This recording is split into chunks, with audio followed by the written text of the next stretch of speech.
تو یہ آواز مسلسل جاری رہے گی جب تک کہ ہر چیز ختم نہیں ہو جاتی، ہر چیز موت کے گھاٹ اتر نہیں جاتی۔ تو آسمان پھٹ پڑیں گے، زمین پہاڑ تباہ ہو جائیں گے، زمین اور پہاڑ اٹھا کے ریزہ ریزہ کر دیے جائیں گے، ایک دوسرے سے ٹکرا دیے جائیں گے۔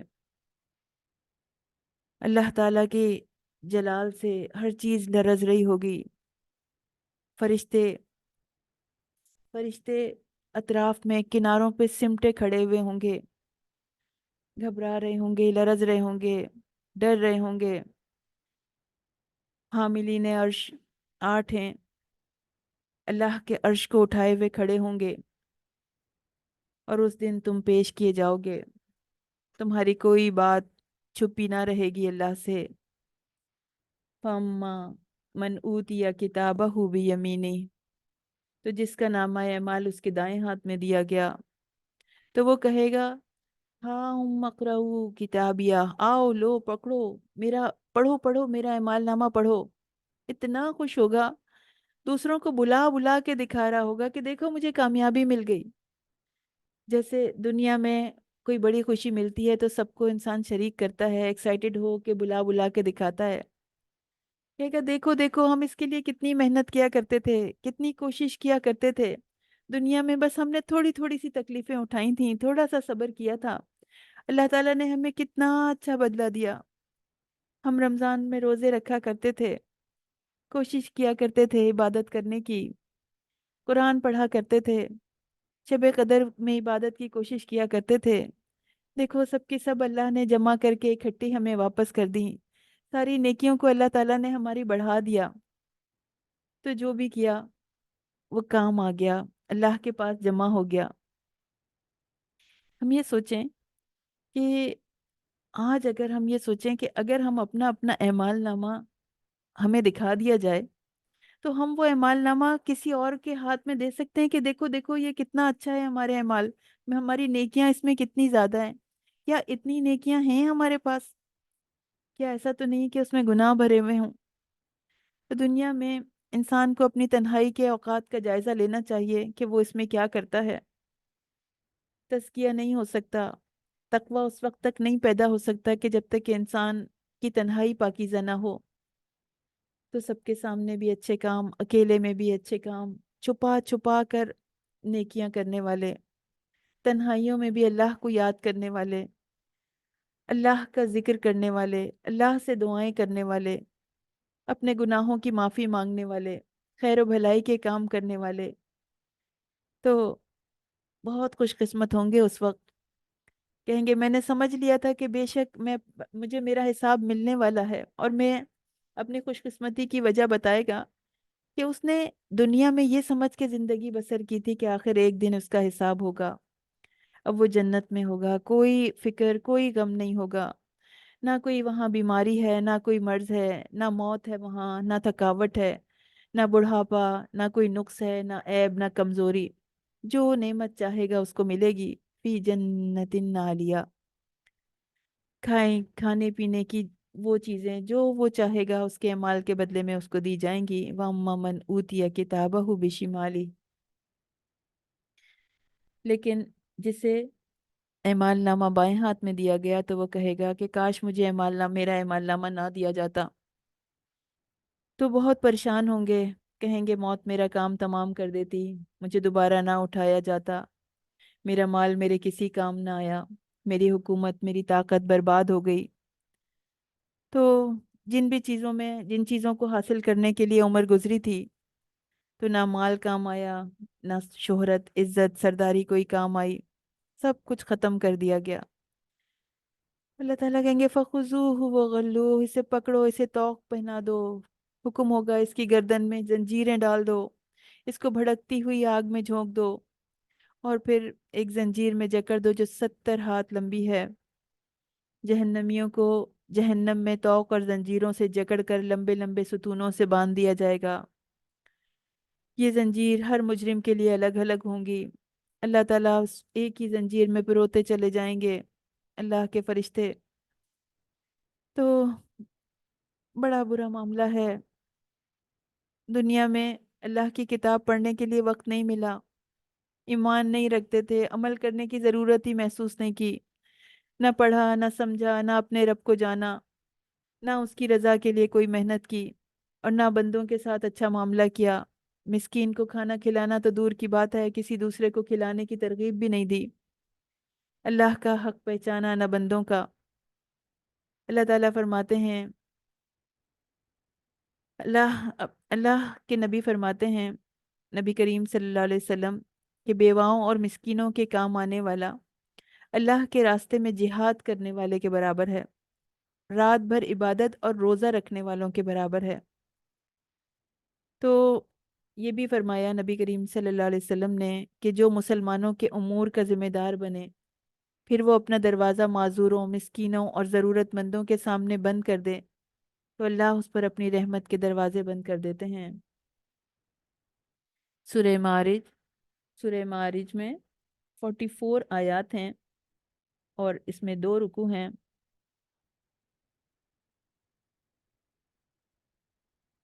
سأل سائل بعذاب واقع، ایک سوال کرنے والے نے اس عذاب کے متعلق سوال کیا ہے جو واقع ہونے والا ہے۔ اللہ تعالیٰ نے فرمایا، پوچھنے والا پوچھتا ہے کہ عذاب کب آئے گا، مانگنے والا مطالبہ کرتا ہے کہ عذاب لے آؤ۔ کافروں کو چونکہ عذاب پہ یقین نہیں ہے تو بار بار پیغمبروں کو کہتے تھے کہ آتا کیوں نہیں ہے عذاب، آتا کیوں نہیں ہے۔ سورہ معارج، اس میں قیامت کے دن کا ذکر کیا گیا ہے۔ 50,000 برس کی ہوگی، اتنی لمبی، 50,000 برس گزر کے نہیں دیں گے۔ کفار کہیں گے ھذا یوم نصیر، بہت سخت دن ہے یہ، اور اتنی طوالت 50,000 سال، اور اتنی مشکل، اتنے سخت حالات میں، اور وہی دن مومنوں کے لیے بس تھوڑے سے ٹائم کے برابر ہوگا۔ تو وہ دن ایسا ہوگا کہ مجرم کی خواہش ہوگی کہ اپنے آپ کو چھڑوانے کے لیے اپنے بیٹے یا اپنی بیوی یا اپنے بھائی کو پیش کر دے، یا زمین میں جو کچھ ہے اس کو بطور فدیے کے دے دے۔ اس دن جو لوگ عذاب سے بچیں گے ان کے بھی اوصاف ذکر کیے گئے ہیں کہ وہ لوگ پاک دامنی کا تحفظ کرنے والے ہوں گے، امانتوں کے اور وعدوں کے پاسدار ہوں گے، حق کی گواہی دینے والے ہوں گے، نمازوں کی حفاظت کرنے والے ہوں گے۔ اور اس صورت میں مشرقوں اور مغربوں کے خالق کی قسم کھا کر کہا گیا کہ بے شک ہم قدرت رکھتے ہیں برے لوگوں کو تبدیل کر کے ان کی جگہ اچھے لوگ لے آئیں، اور ہم عاجز نہیں ہیں، ہم عاجز نہیں ہیں ان کے سامنے کہ وہ دن لے آئیں جن کا اس سے وعدہ کیا جاتا ہے۔ اور اس دن وہ قبروں سے نکل کر اس طرح دوڑیں گے جیسے شکاری شکار کے جال کی طرف دوڑتے ہیں، اور ان کی آنکھیں جھکی ہوئی ہوں گی اور ان پر ذلت چھا رہی ہوگی۔ سورہ نوح، سورہ نوح میں 28 آیات ہیں، 263 اس کے ورڈز ہیں، 954 اس کے لیٹرز ہیں، اور اس میں 2 رکوع ہیں۔ حضرت نوح علیہ السلام کا تذکرہ قرآن کریم میں 43 ٹائمز آیا ہے۔ ان کو آدم ثانی یا آدم اصغر بھی کہا جاتا ہے۔ ان کی عمر مبارک 1050 سال تھی، اور آپ نے اپنی عمر کے 950 ایئرز، 950 سال تبلیغ میں صرف کیے، اللہ کے دین کو پھیلانے کے لیے صرف کیے۔ 950 سال، یعنی 50 سال اگر آپ کم کر دیں تو 1000 سال جو ہے وہ انہوں نے تبلیغ کی، اتنا لمبا عرصہ۔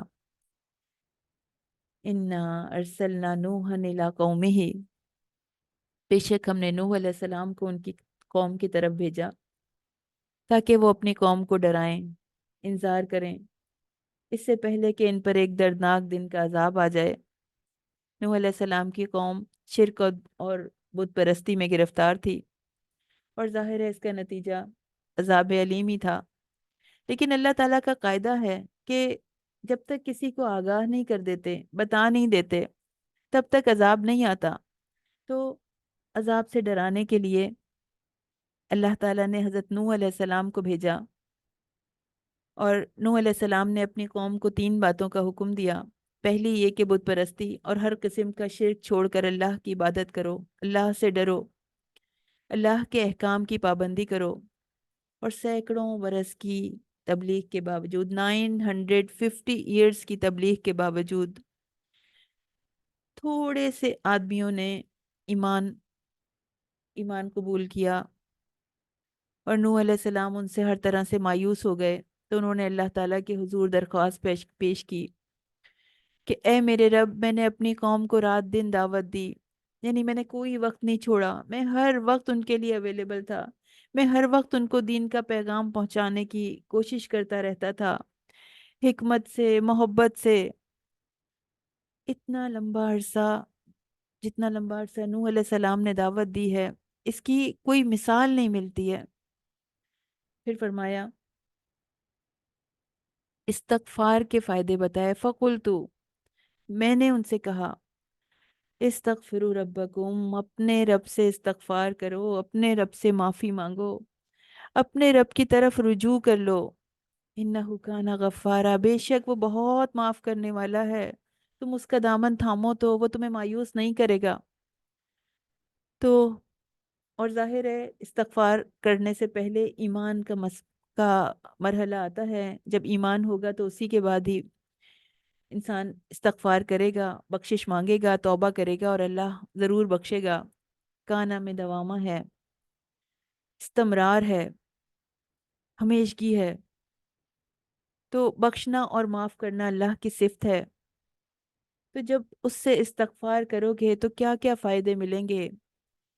یرسل السماء علیکم مدرارا، تم پر برستی ہوئی بارشیں اتارے گا، تم بخشش مانگو گے تو بے شمار نعمتیں تم پر برسائے گا، موسلادھار بارشیں ہوں گی، ترقی ہوگی، فصلیں اگیں گی، اور قسم قسم کے مالوں کے ساتھ تمہاری مدد کرے گا، بیٹوں کے ساتھ تمہاری مدد کرے گا، نہریں جاری کر دے گا، باغات بنا دے گا، باغات عطا کر دے گا۔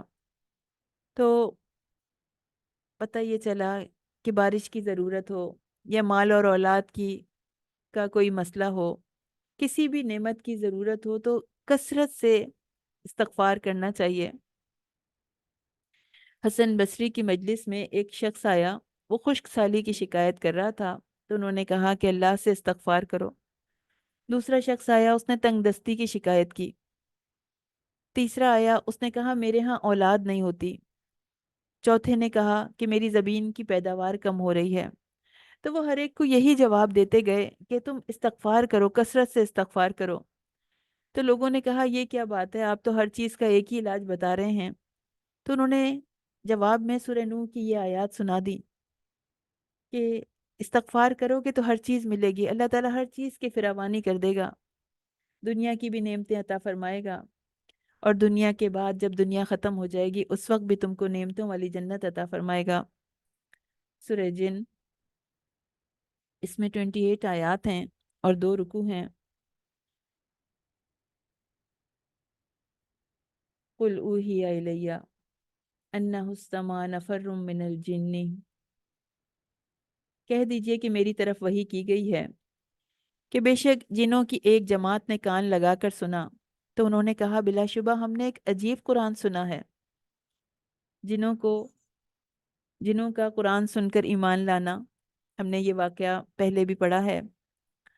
تو آپ صلی اللہ علیہ وسلم کو جنوں کی ساری گفتگو وحی الہی کے ذریعے سے معلوم ہوئی۔ ابن عباس رضی اللہ تعالیٰ عنہ فرماتے ہیں، مسلم میں یہ حدیث ہے، 339 اس کا نمبر ہے، کہ رسول اللہ صلی اللہ علیہ وسلم نے نہ جنوں کے سامنے قرآن پڑھا اور نہ انہیں دیکھا، یعنی جس وقت آپ وادی نخلا میں تھے اس وقت کی بات ہو رہی ہے۔ تو انہوں نے اس موقع پر جنہوں نے قرآن سنا، اور اس کے بعد کئی دفعہ نبی کریم صلی اللہ علیہ وسلم نے جنوں سے ملاقات کی، آپ نے انہیں قرآن پڑھ کے سنایا۔ صحیح مسلم میں حدیث ہے عبداللہ بن مسعود رضی اللہ تعالی عنہ سے، جس کا خلاصہ یہ ہے کہ ایک رات رسول اللہ صلی اللہ علیہ وسلم غائب رہے، تو صحابہ نے وہ رات بڑی پریشانی کی حالت میں گزاری، وہ تلاش کرتے رہے تو آپ ملے نہیں۔ پھر جب آپ آ رہے تھے تو آپ ہرا کی طرف سے آ رہے تھے، تو جب آپ سے پوچھا گیا تو آپ نے بتایا کہ میرے پاس جنوں کو یعنی کا دعوت دینے والا ایک آیا تھا، ایک دائی، تو وہ میں اس کے ساتھ گیا اور میں نے انہیں قرآن پڑھ کے سنایا، پھر آپ ہمیں لے گئے اور ہمیں ان کے نشانات دکھائے۔ اس سے یہ بھی پتہ چلا کہ جن جو ہیں وہ زبانیں جانتے ہیں جو انسانوں میں بولی جاتی ہیں، اور عربی زبان کے تو بہت بلاغت کے ساتھ اس کی باریکیوں کو سمجھتے ہوئے اس کو جانتے ہیں، کیونکہ انہوں نے کہا تھا کہ قرآن کو بہت عجیب، بہت خوبصورت قرار دیا اور فوراً اس پر ایمان لے آئے۔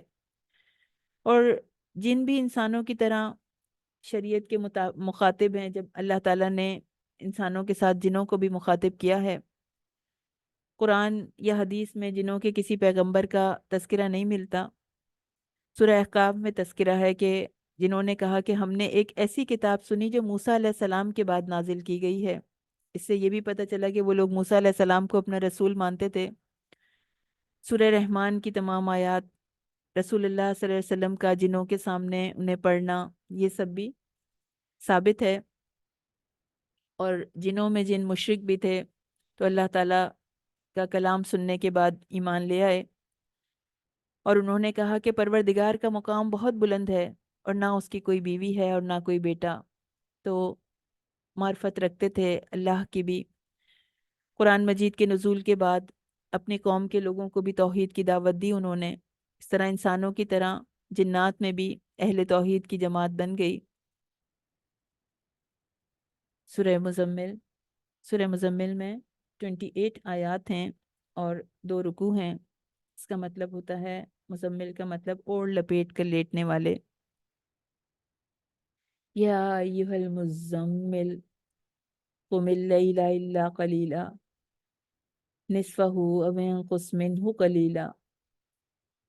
اور اے محمد صلی اللہ علیہ وسلم، جو کپڑے میں لپٹ رہے ہیں، رات کو قیام کیا کیجئے مگر تھوڑی سی رات، یا آدھی رات، یا اس سے کچھ کم یا کچھ زیادہ، اور قرآن کو ٹھہر ٹھہر کے پڑھا کیجئے، رات کا تھوڑا سا حصہ چھوڑ کر۔ جس حصے کا قیام کرنا ہے وہ کتنی ہونی چاہیے؟ فرمایا رات کا نصف رات قیام کر لیجئے، آدھی رات یا اس سے کچھ کم۔ اس صورت کی آخری آیت میں ہے کہ صحابہ اور رسول اللہ صلی اللہ علیہ وسلم ان آیات کے نزول کے بعد رات کی 2/3 کے قریب، نصف رات کے قریب یا 1/3 کے قریب قیام کرتے تھے۔ رسول اللہ صلی اللہ علیہ وسلم نے قیام اللیل کیا، اور قیام اللیل کا ہمیں بھی حکم دیا، تاکید فرمائی۔ تہجد، وتر، قیام رمضان، تراوی، یہ سب قیام اللیل ہی کے نام ہیں۔ ابو ہریرہ رضی اللہ تعالیٰ عنہ سے روایت ہے کہ رسول اللہ صلی اللہ علیہ وسلم نے فرمایا کہ فرض نماز کے بعد سب سے افضل ترین نماز یہ تہجد کی نماز ہے۔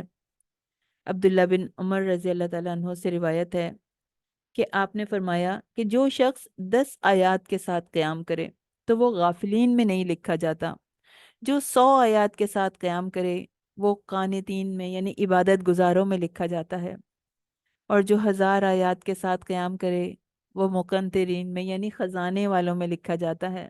اللہ ہمیں توفیق عطا فرما دے، ہم زیادہ سے زیادہ قرآن یاد کریں اور تہجد میں اس کو پڑھیں، ایسے پڑھیں کہ وہ ہمیں سمجھ میں آ رہا ہو، وہ ہمارے دل میں اتر رہا ہو، تو ایک الگ ہی کیفیت ہے۔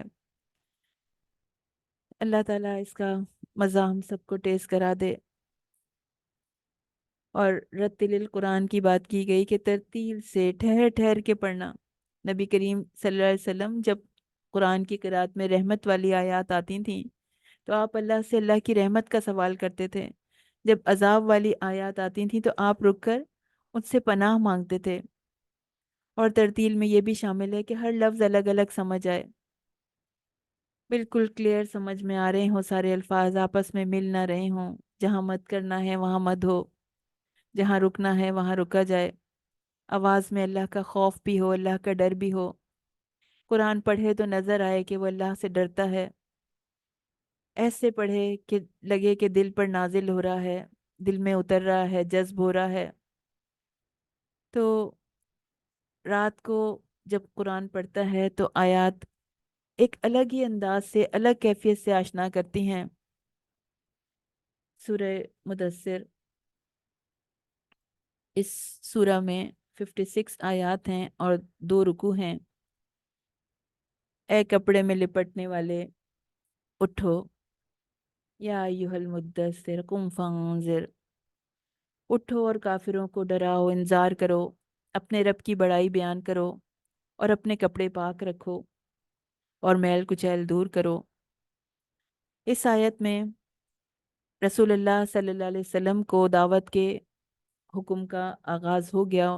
ان کے لیے وحی کے احکام، لوگوں کو نصیحت کرنے اور ڈرانے کا حکم دے دیا گیا۔ لوگوں کو بتاؤ، سمجھاؤ، ان کو اس حقیقت سے روشناس کراؤ، ان کو آگ کے گڑھے میں گرنے سے بچا لو۔ تو آپ صلی اللہ علیہ وسلم کو وہ اوصاف اختیار کرنے کا حکم دیا گیا جو کہ دائی کے لیے ضروری ہیں۔ ان میں پہلی چیز سستی اور غفلت چھوڑ کر ہمت باندھ لو، اور اس نیت سے احسان نہ کیجیے کہ اس سے زیادہ کے طلبگار ہوں، اور اپنے رب کے لیے صبر کیجیے۔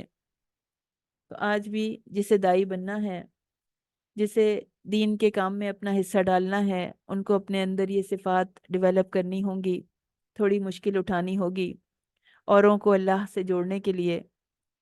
پھر اس سورہ میں سور پھونکنے اور قیامت کے مناظر کا ذکر آیا ہے، اور اس کے ساتھ ساتھ دنیاوی آسائشوں کے بعد انجام بد کا بھی ذکر کیا گیا کہ جو ایسی آسائشوں میں پڑتے ہیں، صرف دنیا ہی دنیا، تو پھر انجام بھی برا ہی ہوتا ہے۔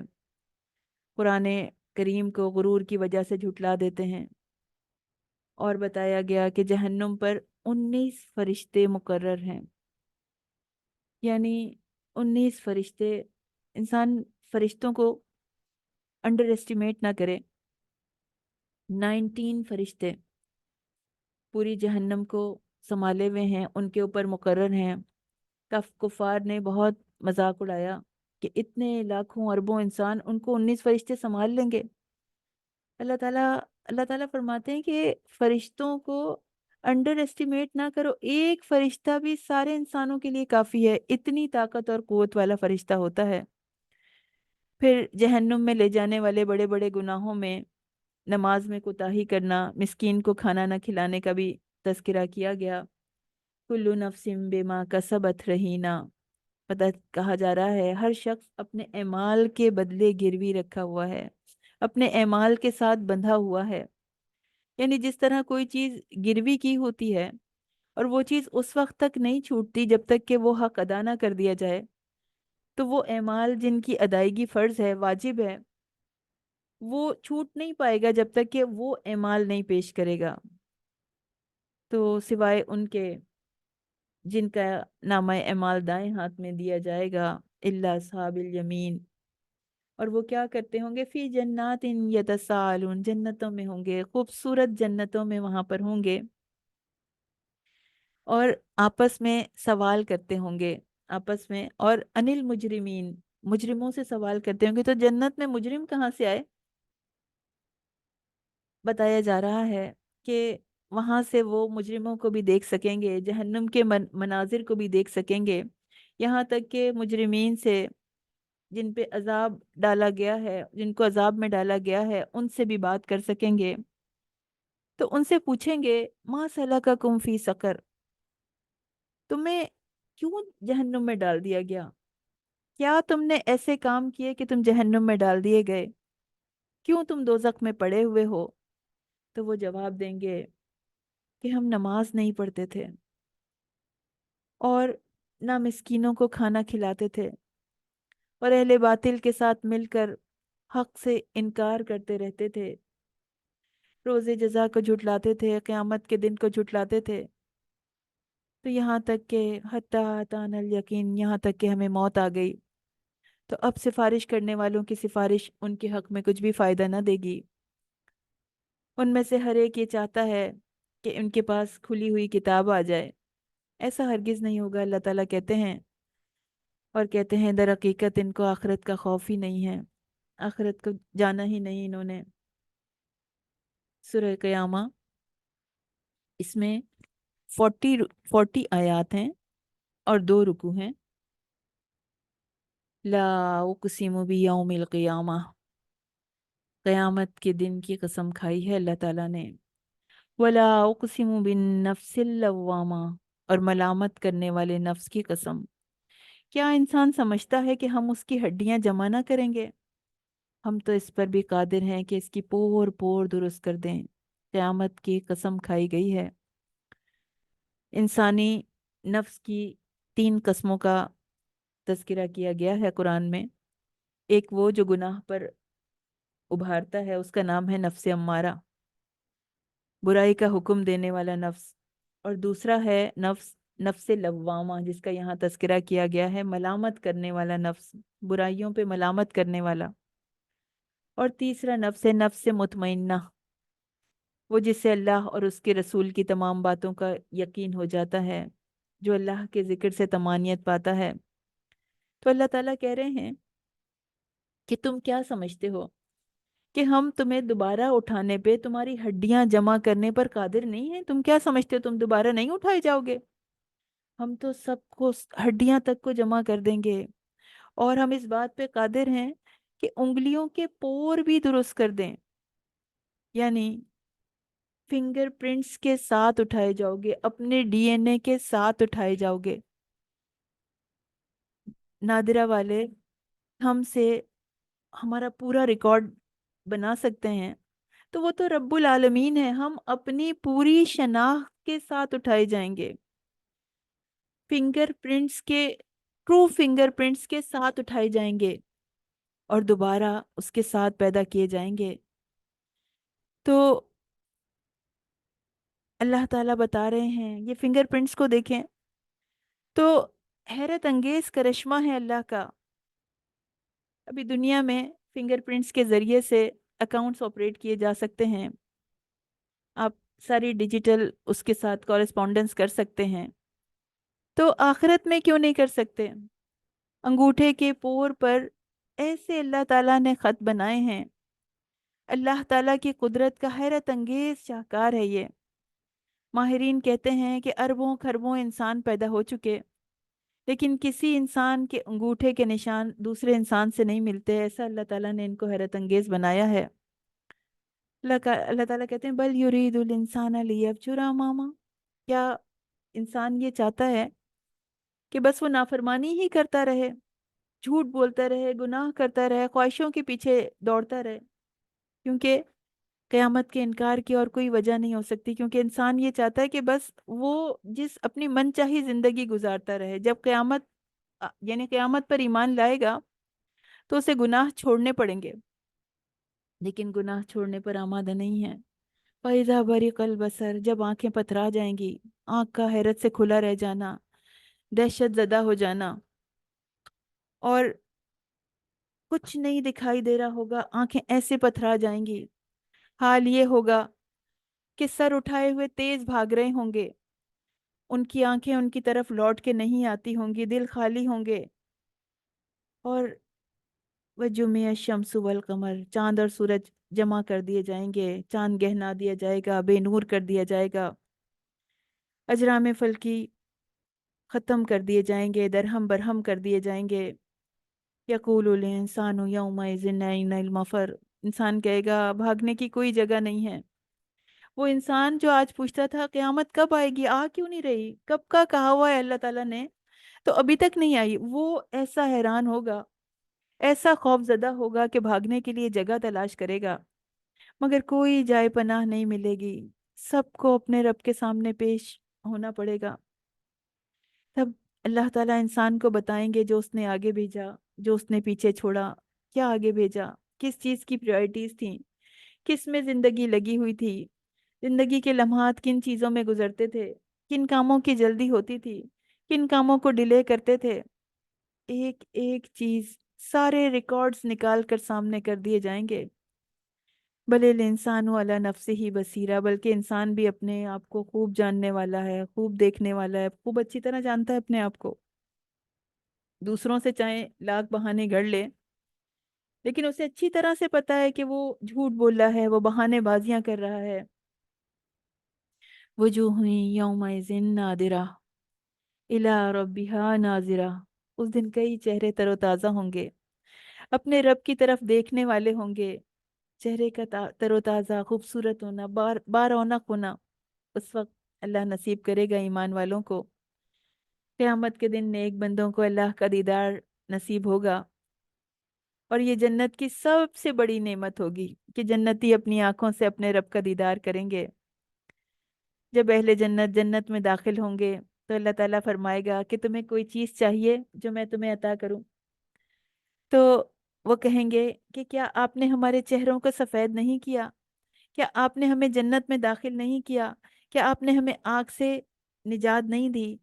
تو وہ کہے اللہ تعالیٰ پھر اپنے چہرے سے پردہ ہٹا دیں گے، تو انہیں کوئی بھی چیز نہیں ایسی دی گئی ہوگی جو اپنے رب کو دیکھنے سے زیادہ پیاری ہوگی، اتنا ہی پیاری وہ ساتھ ہوگی۔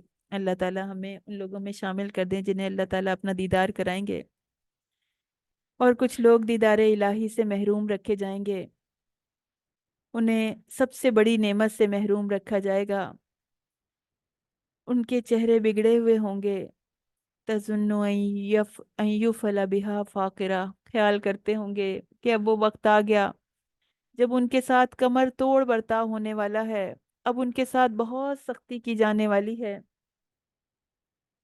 کلا اذا بلغت التراقی، دیکھو جب جان گلے تک پہنچ جائے گی، اور وکیل من راق، وہ لوگ کہیں گے کوئی جھاڑ پھونک کرنے والا ہے، اور وہ سمجھ لیں گے وَظَنَّ أَنَّهُ الْفِرَاقُ، اب سمجھ لیں گے کہ جدائی کا وقت آ گیا ہے، اور پنڈلی سے پنڈلی لپٹ جائے گی، اور اس دن تجھ کو اپنے پروردگار کی طرف چلنا ہے۔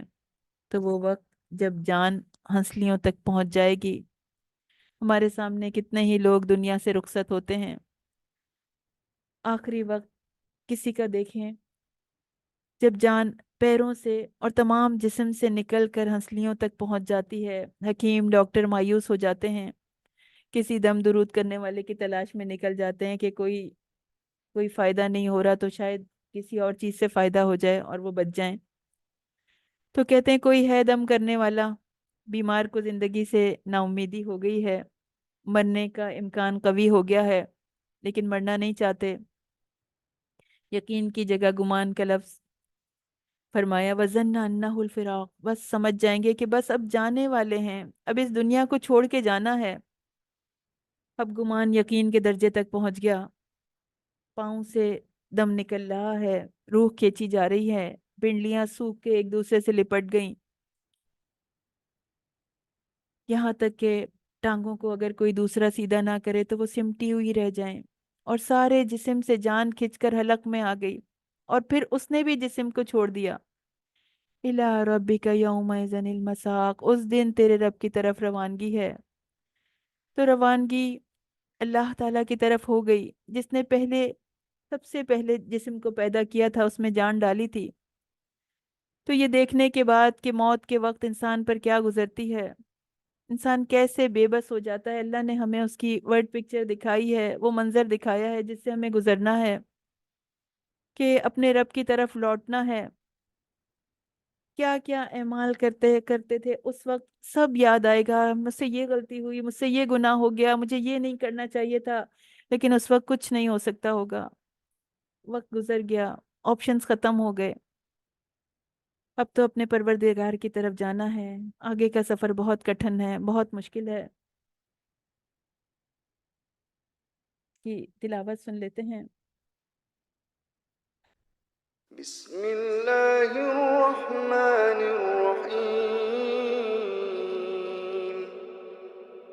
لا اقسم بیوم القیامہ ولا اقسم بالنفس اللوامہ ایحسب الانسان ان لن نجمع عظامہ بلى قادرين على أن نسوي بنانه بل يريد الإنسان ليفجر أمامه يسأل أيان يوم القيامة فإذا برق البصر وخسف القمر وجمع الشمس والقمر يقول الإنسان يومئذ أين المفر كلا لا وزر إلى ربك يومئذ المستقر ينبأ الإنسان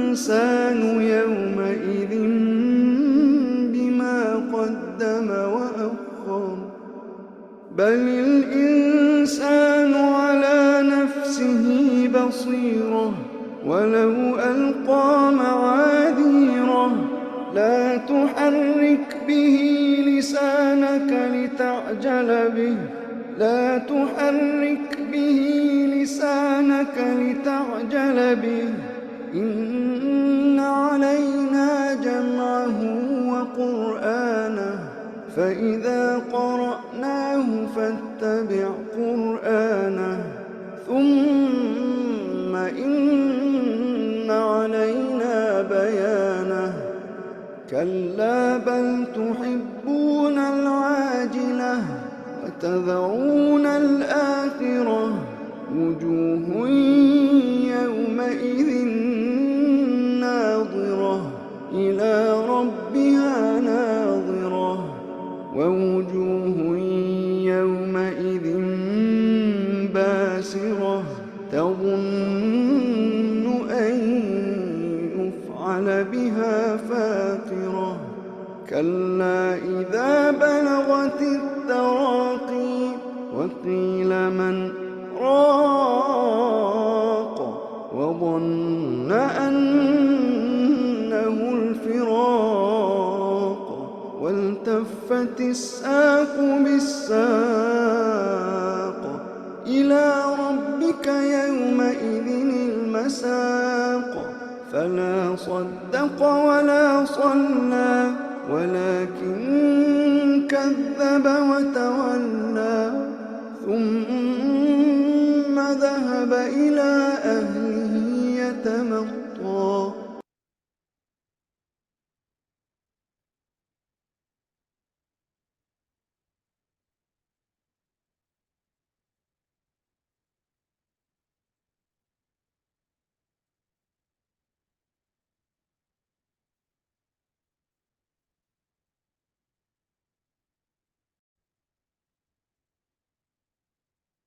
سورہ طہر، اس کو سورہ انسان بھی کہا جاتا ہے۔ اس میں 31 آیات ہیں اور 2 رکوع ہیں۔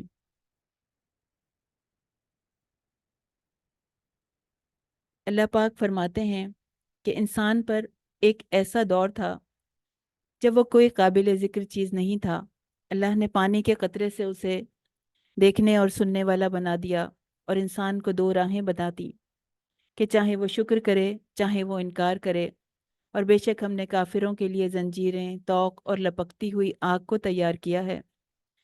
نیک لوگ جنت میں جائیں گے جہاں ان کو ان گنت نعمتیں حاصل ہوں گی۔ اور یہ بھی اس صورت میں تذکرہ آتا ہے کہ ہم نے آپ پر قرآن کو آہستہ آہستہ نازل کیا، آپ صبر کیجئے اور صبح شام اپنے رب کا ذکر کیجئے، اور ان کے توسط سے ہمیں بھی ذکر کرنے کی ترغیب دی جا رہی ہے۔ رات کو بڑی دیر تک اس کے آگے سجدے کیجئے۔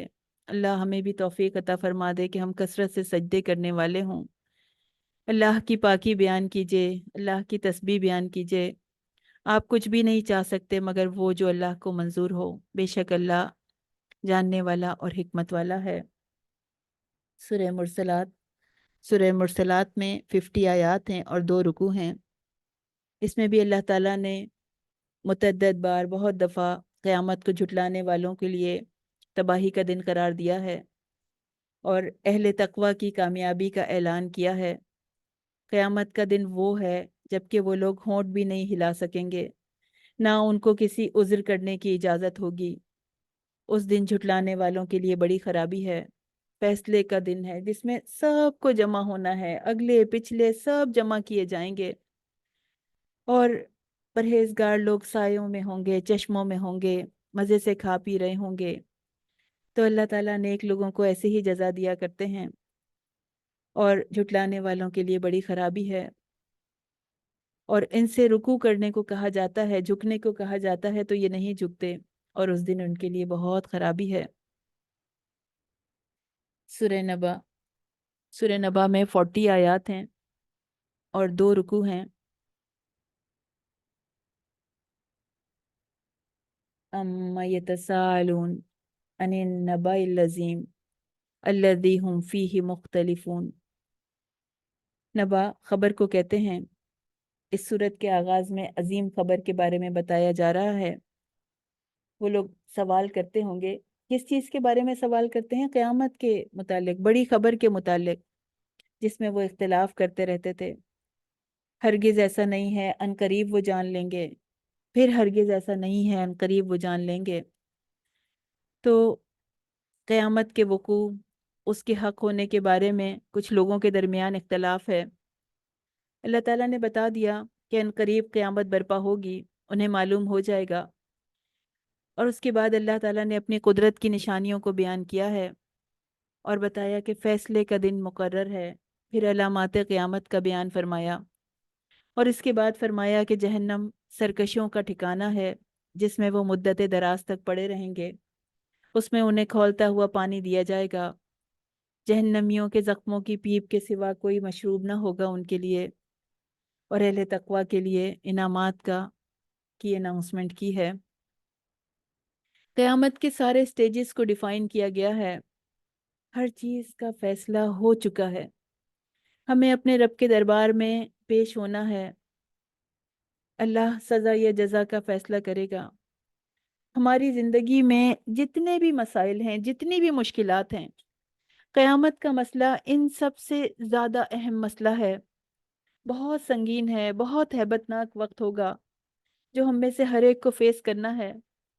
جو اللہ کی آیات پر یقین کرے گا تو وہ ہر چیز کو چھوڑ کر اس وقت کی تیاری کرنے والا ہوگا۔ اللہ تعالی ہمیں اس وقت کی تیاری کرنے والا بنا دے۔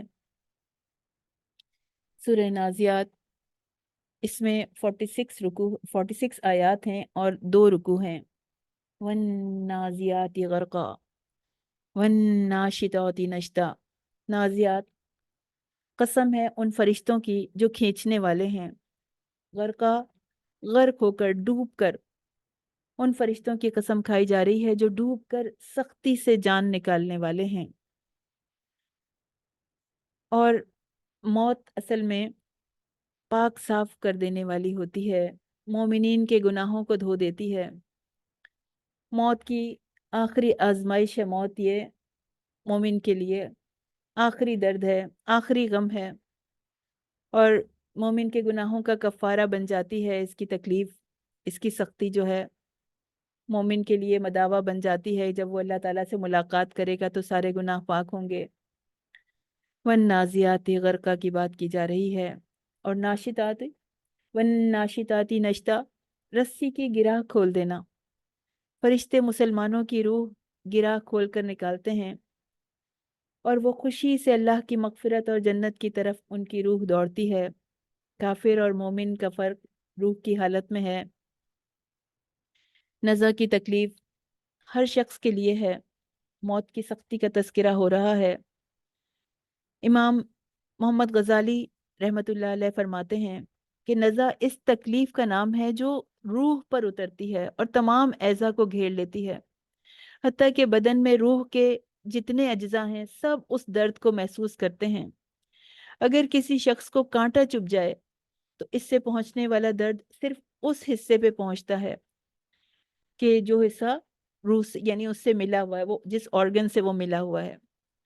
لیکن یہ وہ تکلیف ہوگی کہ تمام یعنی پورے گوشت کے تمام اجزاء پہ پھیلی ہوئی ہوگی، روح کے اجزاء اس تکلیف کو محسوس کر رہے ہوں گے۔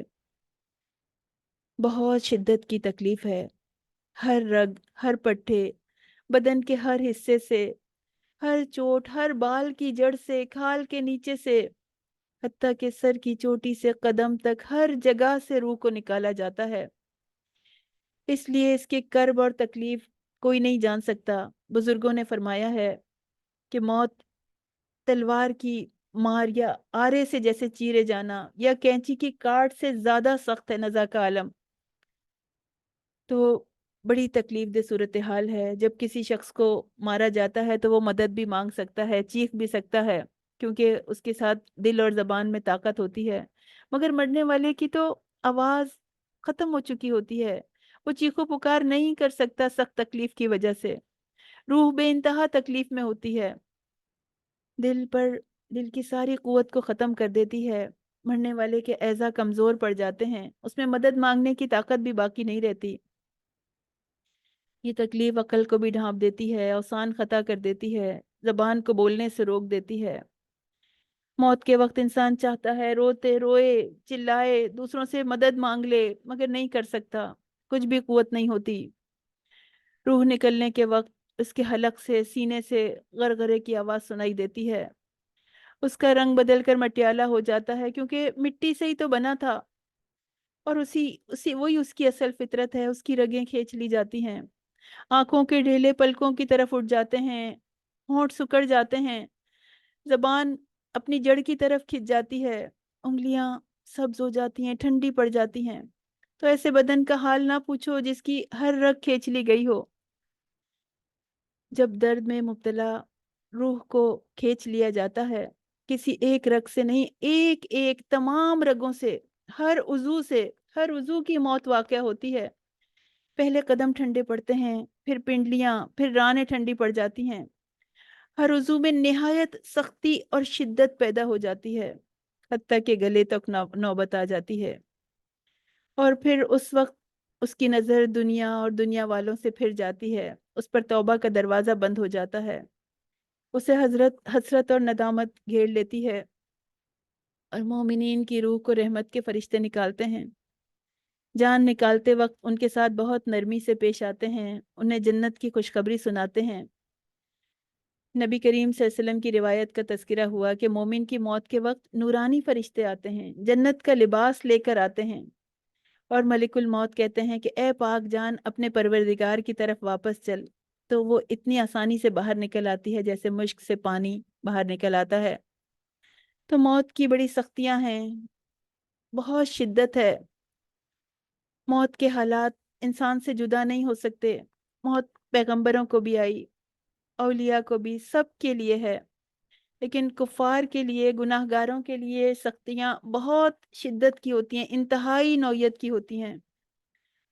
تو فرشتوں کو یہ ذمہ داری دی گئی، والسابحات سبحہ سے وہ فرشتے مراد ہیں جو احکام الہی کی تعمیل کرتے ہیں، رواں دواں رہتے ہیں، فضا میں تیرتے ہیں۔ فالسابقات سبقہ سے وہ فرشتے مراد لیے گئے ہیں جو حکم الہی کا اشارہ پاتے ہیں، اس کی تعمیل کے لیے فوراً دوڑ پڑتے ہیں۔ والمدبرات امرا، جن کے ہاتھوں میں دنیا کا سارا نظام اللہ تعالیٰ کے حکم کے مطابق چل رہا ہوتا ہے۔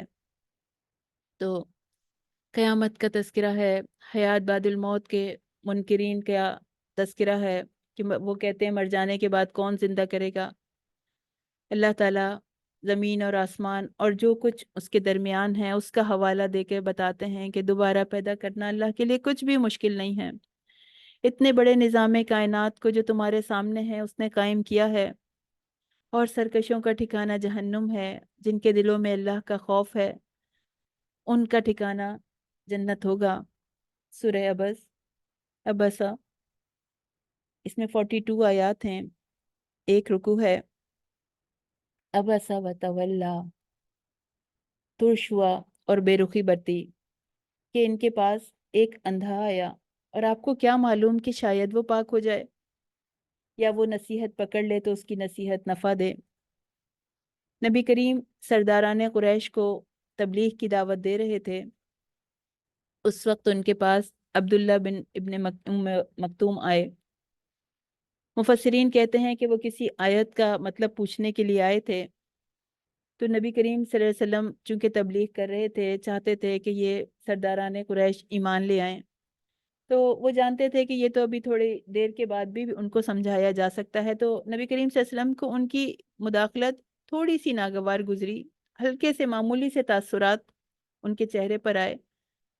تو عبداللہ بن مکتوم تو نہیں دیکھ سکے، مگر اللہ تعالیٰ نے دیکھ لیے۔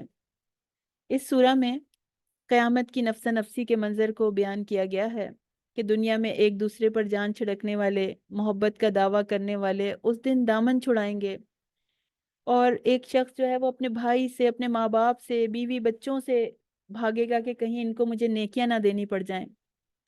انسان ذرا ایسے وقت کا تصور کرے کہ جب وہ لوگ جن کے خاطر انسان دنیا میں یہاں پہ گناہ کرتا ہے، وہ اس وقت جان چھڑانے والے ہوں گے، ایک نیکی بھی کوئی کسی سے شیئر کرنے کے لیے تیار نہ ہوگا کہ کہیں اس کے بدلے میں ہمیں جہنم کو نہ بھگتنا پڑ جائے۔